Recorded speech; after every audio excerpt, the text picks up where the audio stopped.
जय Hind students. Zoology की online class में आप सभी का स्वागत है।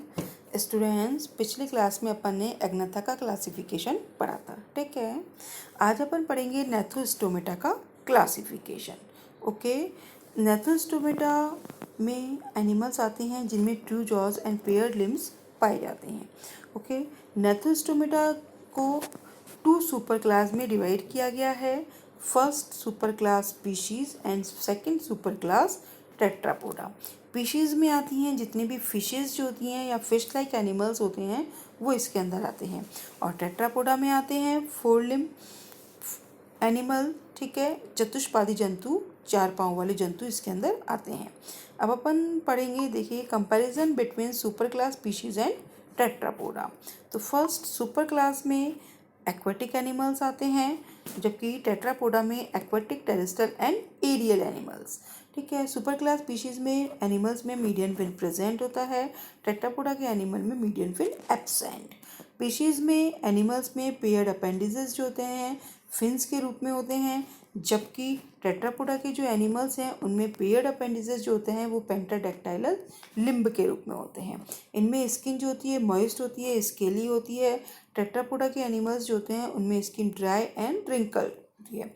इनमें सेंसरी ऑर्गन जो होते हैं वाटर में एक्टिव होते हैं, जबकि टेट्रापोडा के जो एनिमल्स हैं उनमें सेंसरी ऑर्गन जो होते हैं एयर में एक्टिव होते हैं, ठीक है।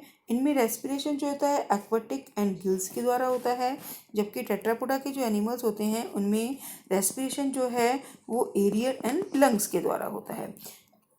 स्पीशीज जो है उसमें हार्ट 2 चैम्बर्ड होता है, जबकि टेट्रापोडा के जो एनिमल्स होते हैं उनमें हार्ट 3 और 4 चैम्बर्ड होता है, ठीक है। अब अपन पढ़ेंगे सुपर क्लास स्पीशीज के जनरल कैरेक्टर कि इसमें सुपर क्लास स्पीशीज में एक्वेटिक एनिमल्स इसके अंदर आते हैं जो फ्रेश एंड मैराइन वाटर में पाए जाते हैं। एनिमल कोल्ड ब्लडेड होते हैं। कोल्ड ब्लडेड मीन्स जिनके बॉडी का टेम्परेचर एनवायरनमेंट के अकॉर्डिंग चेंज होता रहता है। इनकी जो बॉडी होती है लॉन्ग होती है, बोट शेप्ड होती है एंड स्ट्रीमलाइन होती है, जब और हेड, टंग एंड टेल में डिवाइड होती है। इनमें नेक एब्सेंट होती है। हेड पर इनके mouth, paired eyes and nostril present होते हैं। इनके बॉडी पर डर्मल स्केल्स का एक्सोस्केलेटन प्रेजेंट होता है।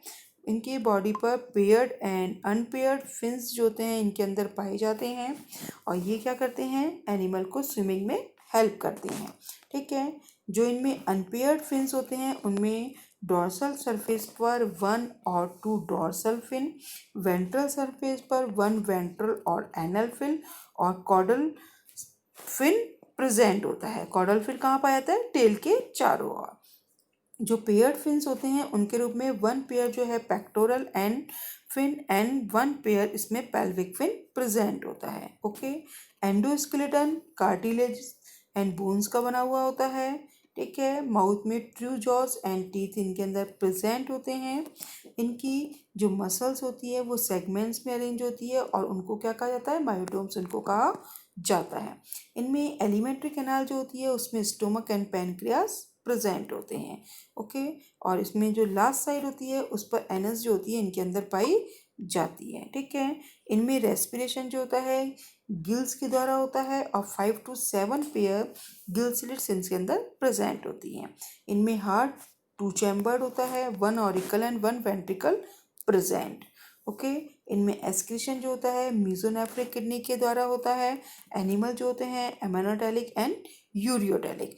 एमोनोटैलिक का मतलब नाइट्रोजिनस वेस्ट प्रोडक्ट अमोनिया के रूप में, और यूरियोटैलिक का मतलब नाइट्रोजिनस वेस्ट प्रोडक्ट यूरिया जिनमें होता है उनको कहते हैं, ठीक है। इनमें 10 पेयर क्रेनियल नर्व्स जो होती है इनके अंदर प्रेजेंट होती है, और इनका ब्रेन जो होता है वो वेल डेवलप होता है।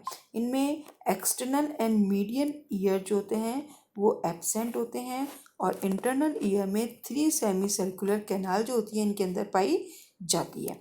और इनका फंक्शन क्या होता है कि ये बैलेंस को बनाने का काम करती है। इनकी बॉडी पर लेटरल लाइन सिस्टम जो होता है प्रेजेंट होता है, ठीक है। एनिमल यूनिसेक्सुअल होते हैं। यूनिसेक्सुअल मीन्स मेल और फीमेल सेपरेट, ओके। फर्टिलाइजेशन होता है एक्सटर्नल और इंटरनल होता है, ठीक है। अब ये देखिए, इनमें एग के चारों ओर एक्स्ट्रा एम्ब्रियोनिक मेम्ब्रेन जो होती है वो इनमें एब्सेंट होती है। डेवलपमेंट डायरेक्ट होता है। Direct means without larval stage, मतलब लार्वल स्टेज एब्सेंट। ओके, अब classification of super class species. Super class species के क्लासिफिकेशन में डिफरेंट साइंटिस्ट ने डिफरेंट डिफरेंट व्यूज़ दिए थे। ठीक है, अब इसमें से जो है कि पूर्ण रूप से मान्य जो व्यू है इसमें कोई भी नहीं है, लेकिन बर्ग नामक साइंटिस्ट के व्यू को सबसे ज़्यादा माना गया था। ठीक है, बर्ग ने 1940 में अपना क्लासिफिकेशन दिया था, जिसके अकॉर्डिंग उन्होंने सुपर क्लास स्पीशीज़ को 7 क्लासेस में उनको डिवाइड किया था। ठीक है, 7 क्लासेस में से 3 क्लासेस जो हैं वो एक्सटिंक्ट, ठीक है, फिशेस की हैं, और 4 क्लास जो हैं वो लिविंग फिशेस की हैं। ये देखिए यहाँ पर इनका क्लासिफिकेशन के लिए इसमें फर्स्ट जो है, इसमें क्लासिफिकेशन में फर्स्ट क्लास जो है वो है Pterichthyes, second Coccosteii and third Acanthodii. ये हैं extinct fishes. Okay, fourth class Elasmobranchii, fifth Holocephali, six Dipnoi and 7 Teleostomi. Okay, ये हैं लिविंग फिशेस। ठीक है, इसके बाद देखिए कि इसमें रोमर नामक साइंटिस्ट ने 1959 में फिशेस को 2 क्लासेस में उन्होंने डिवाइड किया था। ठीक है, क्लासिफिकेशन रोमर के अकॉर्डिंग देखिए कि 2 क्लासेस में उन्होंने डिवाइड किया। First is the Chondrichthyes and second ऑस्ट्रिकिथिस।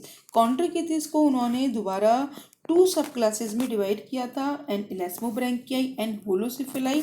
ऑस्ट्रिकिथिस को डिवाइड किया गया सार्कोटेरेजाई एंड एक्टिनोटेरेजाई में। ओके, इसके बाद पार्कर एंड हेजवेल नामक साइंटिस्ट ने 1960 में जितने भी जॉज जो फिशेस थी उनको एक्सटिंक्ट फिशेस थी उनको प्लेकोडर्मी में रखा गया था। ठीक है, तो according to this classification scientist ने फिशेस को 3 क्लासेस में डिवाइड किया। First is the Placodermi, second Chondrichthyes and third Osteichthyes. Okay, first class है प्लेकोडर्मी। प्लेकोडर्मी में जो फिशेस आती हैं वो डिवोनियन पीरियड से लेकर पर्मियन पीरियड तक लिविंग, ठीक है, और अब वो फिशेस क्या हो चुकी हैं, विलुप्त हो चुकी हैं। ये फिशेस सी वाटर में एंड फ्रेश दोनों में पाई जाती थी। इनकी जो बॉडी है उस पर बोन्स का बना एक्सोस्केलेटन होता था। ठीक है, इनमें जॉज जो होते हैं वेल डेवलप नहीं होते थे। ठीक है, और इनमें जॉज में, ठीक है, ऑटोडायस्टाइलिक प्रकार का जो सस्पेंशन होता था वो इनके अंदर पाया जाता था। इनमें एंडोस्केलेटन जो है बोन्स का बना हुआ होता था। इनमें टेल जो होती थी हेट्रोसर्कल टाइप की होती थी, और इसका एग्जाम्पल है क्लाइमेटियस। ओके, अब इसके बाद सेकंड क्लास जो है वो है कॉन्ड्रिकिथिस। ठीक है, कि कॉन्ड्रिकिथिस में आते हैं मैराइन वाटर में पाई जाने वाली जो फिशेज होती हैं वो इसके अंदर आती हैं। इनकी बॉडी स्पिंडल लाइक, ठीक है, और इनकी स्किन पर प्लेकोइड स्केल का बना एक्सोस्केलेटन इनके ऊपर पाया जाता था। ठीक है, इनमें एंडोस्केलेटन जो है कार्टिलेजिनियस होता था। माउथ इनमें वेंट्रल सरफेस पर प्रेजेंट होता था। नॉस्ट्रिल प्रेजेंट होते थे। लिटरली इसमें नॉस्ट्रिल जो होते थे लिटरली होते थे। ठीक है, 5 to 7 पेयर गिल्स इनमें प्रेजेंट होते थे, और गिल स्लिट्स के द्वारा ये बाहर खुलते थे। इनमें ऑपरक्यूलम जो होता है एब्सेंट होता था। ठीक है, इनका स्टोमक जो होता है जे शेप होता था, और इनमें टेल जो होती थी हेट्रोसर्कल टाइप की होती थी। इनमें एयर ब्लैडर एब्सेंट। ठीक है, मेल में 1 पेयर क्लैस्पर प्रेजेंट होता था, और ये पेल्विक फिन के इनर साइड से डेवलप होता है। इनमें एनल अपर्चर जो और यूरिनोजेनाइटल अपर्चर है वो क्लोका में खुलते थे। फर्टिलाइजेशन इंटरनल टाइप का होता था। ठीक है, अब शुल्जी नामक साइंटिस्ट ने कॉन्ट्रिकिथिस की 600 लिविंग स्पीशीज जो है उन्होंने बताई थी। ठीक है, अब देखिए क्लासिफिकेशन जो है कॉन्ट्रिकिथिस का क्लासिफिकेशन, कि कॉन्ट्रिकिथिस को 2 सब क्लासेस में इसको डिवाइड किया गया है, सेलेजाई एंड होलोसिफिलाई। ठीक है, सेलेकाई जो क्लास है उसको 2 ऑर्डर्स में डिवाइड किया गया है, प्लोरोट्रिमेटा एंड हाइपोट्रिमेटा। ओके स्टूडेंट्स, अब देखिए थर्ड क्लास जो है ऑस्ट्रिकिथिस। ऑस्ट्रिकिथिस में जो एनिमल्स हैं वो fresh water and marine water दोनों में पाई जाने वाली आती थी फिशेस, और ये बोनी फिशेस कहलाती हैं। इनकी बॉडी जो होती है स्पिंडल शेप्ड होती है एंड वुड शेप्ड होती है। इनमें एक्सोस्केलेटन जो होता है स्केल्स का बना हुआ होता है, ठीक है।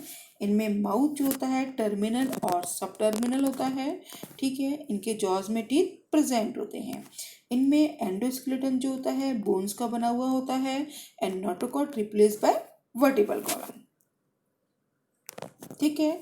कि नोटोकॉर्ड जो होती है वो वर्टिब्रल कॉलम में चेंज हो जाती है। इनमें पेल्विक गर्डल जो होती है सिंपल स्मॉल या एब्सेंट होती थी। इनमें टेल जो होती थी होमोसर्कल टाइप की होती थी, ठीक है। इनमें रेस्पिरेशन जो है 4 पेयर गिल्स के द्वारा किया जाता है और इनमें ऑपरक्यूलम के द्वारा ये कवर्ड रहते हैं। इनमें एयर ब्लैडर प्रेजेंट होता है, हार्ट 2 चैम्बर्ड होता है, ठीक है। इनमें स्पाइरिकल एब्सेंट होते हैं और मेल में क्लैस्पर जो होता है वो एब्सेंट होता है, ठीक है।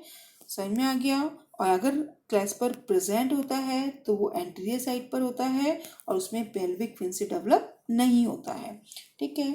इनकी जो इंटेस्टाइन है उसमें स्पाइरल वॉल्व जो होते हैं वो उसमें नहीं पाए जाते थे, बट इनकी एलिमेंट्री कैनाल में सीकम प्रेजेंट होता था। इनमें एनस एंड यूरिनोजेनाइटल अपर्चर जो हैं दोनों अलग अलग खुलते हैं, ठीक है। एनिमल यूनिसेक्शुअल होते हैं। टेस्टिस जो है किडनी से जुड़ी हुई नहीं होती हैं। इनमें फर्टिलाइजेशन जो होता है एक्सटर्नल फर्टिलाइजेशन पाया जाता है, ठीक है। समझ में आ गया। तो स्टूडेंट्स ये अपन ने पढ़ा स्पीशीज, सुपर क्लास स्पीशीज का क्लासिफिकेशन। आज के लिए इतना ही काफ़ी। Thank you students.